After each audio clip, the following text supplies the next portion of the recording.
Dans cette conversation entre François Peyote et Bernard de Montréal, le sujet de l'intelligence est abordé. François fait référence à une idée qu'il a eue lors d'un symposium sur la paix en 1981, où il propose que les femmes du monde entier entament une grève du sexe pour faire pression sur les gouvernements et obtenir le désarmement nucléaire.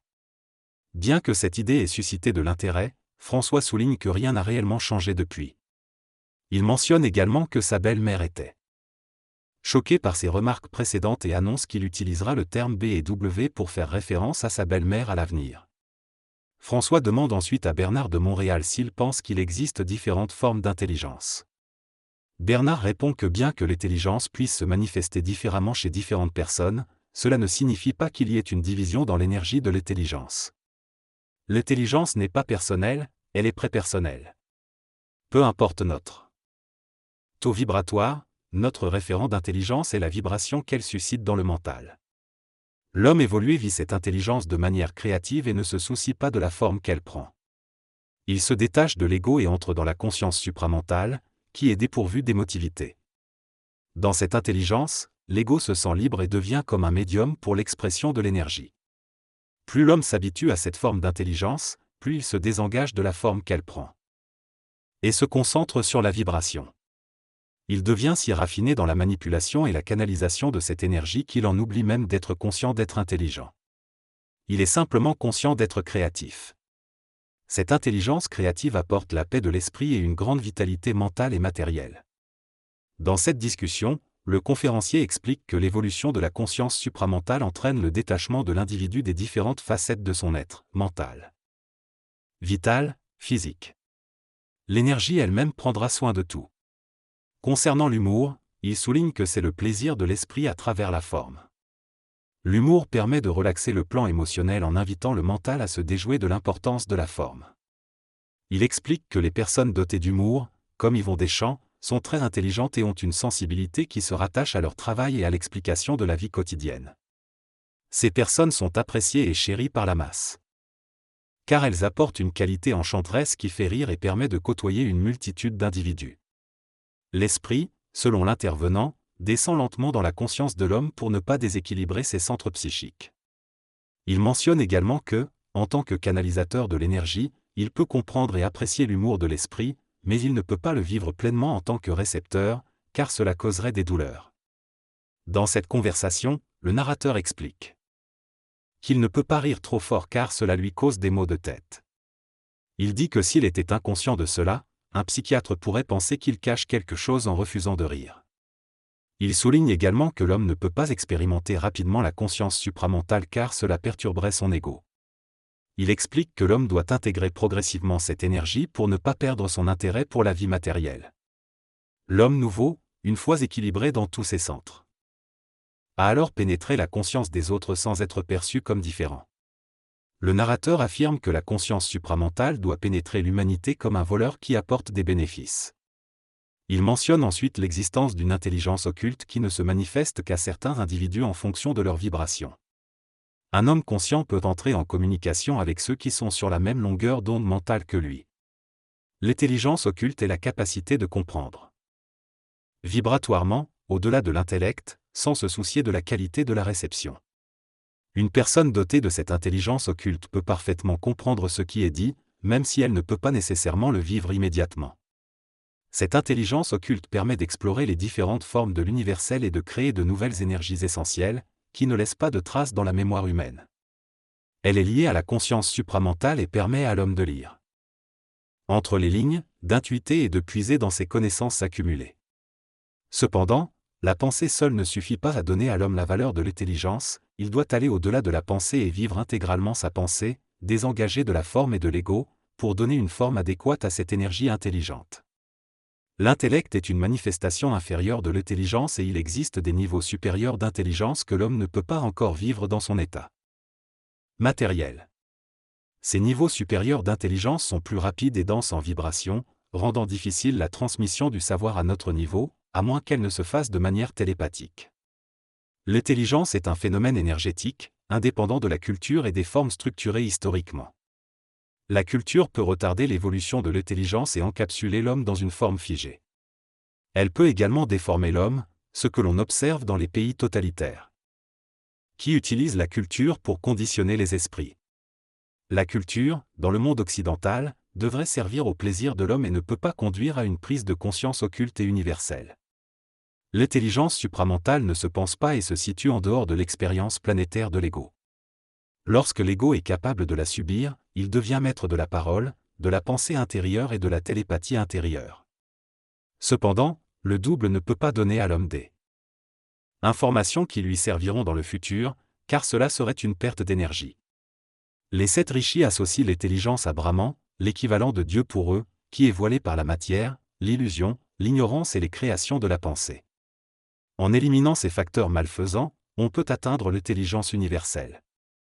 Dans cet extrait, l'auteur explique que l'idée d'une intelligence ou d'un Dieu existant dans le cosmos est prêt à descendre pour être intégré par l'homme est une illusion philosophique. Il soutient que l'homme ne doit pas se perdre dans des concepts éthérés, mais plutôt rester connecté à sa propre identité réelle et devenir capable d'intégrer cette énergie. Il critique également l'universalisation philosophique et spirituelle, qui selon lui fait perdre à l'homme son individualité. Il affirme que l'énergie viendra en l'homme lorsque le temps sera venu, mais qu'il y a déjà des hommes prêts à la recevoir. Il souligne que l'élimination des voiles se fera progressivement grâce à l'instruction de la conscience supramentale, mais que certains hommes sont déjà prêts, même s'ils ne sont pas conscients de cette préparation. Il rejette l'idée que l'initiation ésotérique ou spirituelle puisse permettre à un homme non préparé d'atteindre une réalisation profonde de son identité cosmique. L'illuminisme est considéré comme une illusion astrale et une étape de l'involution spirituelle de l'humanité. Lorsque l'homme passe de l'illumination à la conscience réelle, il doit éliminer la sagesse spirituelle et primordiale de l'humanité afin de comprendre les principes de la nouvelle évolution. Dieu est vu comme une métaphore qui a été implantée dans l'esprit de l'homme pour sa programmation psychologique et son évolution spirituelle. Cependant, à mesure que l'homme évolue, il doit absorber et accepter l'infini de sa conscience et de son énergie, et ne pas se rapporter à un concept qui lui enlève le besoin de supporter cette conscience multidimensionnelle. Les hommes doivent également cesser de diviniser la réalité et projeter sur d'autres entités leurs besoins d'un être absolu. Ils doivent être capables de supporter le poids de leur énergie et de passer mentalement du plan matériel au plan éthéré. Dans le cadre de l'instruction mondiale future, les hommes découvriront des concepts qui ne font pas partie de la descente actuelle de l'énergie, et cela les amènera à une meilleure compréhension de la nature de l'esprit, de la forme. Dieu, des anges, des extraterrestres, ainsi que de la réorganisation systémique des mondes et de la nature des formes de vie microscopiques. Cette nouvelle compréhension permettra aux hommes de travailler avec ces éléments de manière extraordinaire et de dépasser les limitations actuelles de la dynamique de la forme. Les êtres multidimensionnels, tels que les anges et les archanges, devront être compris, reconnus et intégrés par l'homme dans le futur. Dans cet extrait, l'auteur parle de l'évolution de l'homme et de sa relation avec d'autres êtres intelligents. Il explique que ces êtres seront reconnus comme faisant partie de la nature de l'homme dans le futur. Pour que l'homme puisse accéder à cette connaissance, il doit cesser de penser de manière rationnelle et utiliser le rationnel uniquement pour organiser la matière déjà existante. L'auteur mentionne également que la science remplace les concepts mystiques par des concepts scientifiques, comme le remplacement de Dieu par l'énergie. Il donne l'exemple du concept du trou noir, expliquant qu'il peut être compris de différentes manières, par la logique, les mathématiques ou l'expérience scientifique. Il suggère qu'il existe un niveau supérieur où l'homme peut comprendre tout de manière libre dans l'esprit. Selon cette théorie, un trou noir est décrit comme la déformation psychique d'un champ mental d'une planète. Lorsqu'une planète perd ce champ mental, elle implose car il n'y a plus de coordination entre sa conscience planétaire et son esprit. Cependant, la science actuelle ne considère pas ces concepts comme importants. Mais lorsque les êtres humains seront capables d'entrer dans les champs vibratoires de l'éther et d'accéder à l'information sur la nature de la matière, la science sera radicalement transformée. Il sera alors possible de commander mentalement à l'atome et de manipuler l'énergie de manière extraordinaire. De même, la religion subira des changements et se transformera en une religion éthérico-matérielle dans laquelle des temples de la musique et de la lumière seront gérés par des initiés. Ces temples diffuseront des énergies qui guériront les gens et élèveront leur conscience. En résumé, la science et la religion évolueront avec l'arrivée de la conscience supramentale sur Terre, permettant à l'homme d'être en harmonie avec l'énergie divine.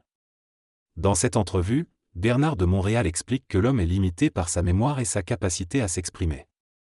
Il affirme que L'homme nouveau, celui qui détient le pouvoir de la parole, pourra expliquer parfaitement aux autres ce qui est réel. Il souligne que l'ego, lorsqu'il se frotte à la mémoire de son âme, déclenche un feu spirituel qui consume l'ego lui-même. L'homme nouveau ne sera pas consumé par l'esprit, il aura intégré cette énergie. De Montréal soutient que l'homme qui se laisse consumer par l'esprit vit une initiation, mais une fois qu'il ne sera plus consumable, il aura atteint l'intégration de l'esprit. Elle dit également que l'homme nouveau ne montrera pas de différence apparente des autres, il vivra sa vie normalement, mais aura totalement intégré l'énergie.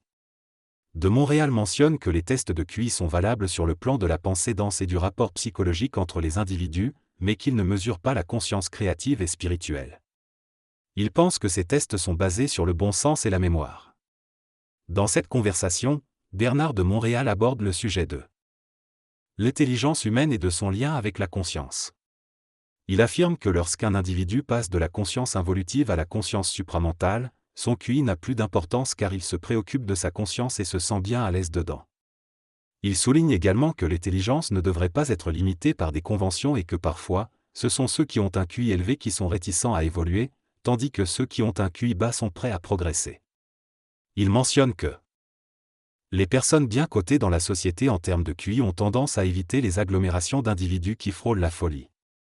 Il conclut en soulignant que la conscience supramentale est un nouvel événement sur Terre qui fait partie de la réorganisation de l'humanité et personne ne peut l'empêcher car c'est une activité de l'esprit à travers l'homme. Finalement, les animateurs expriment leur gratitude à Bernard de Montréal pour sa présence mensuelle.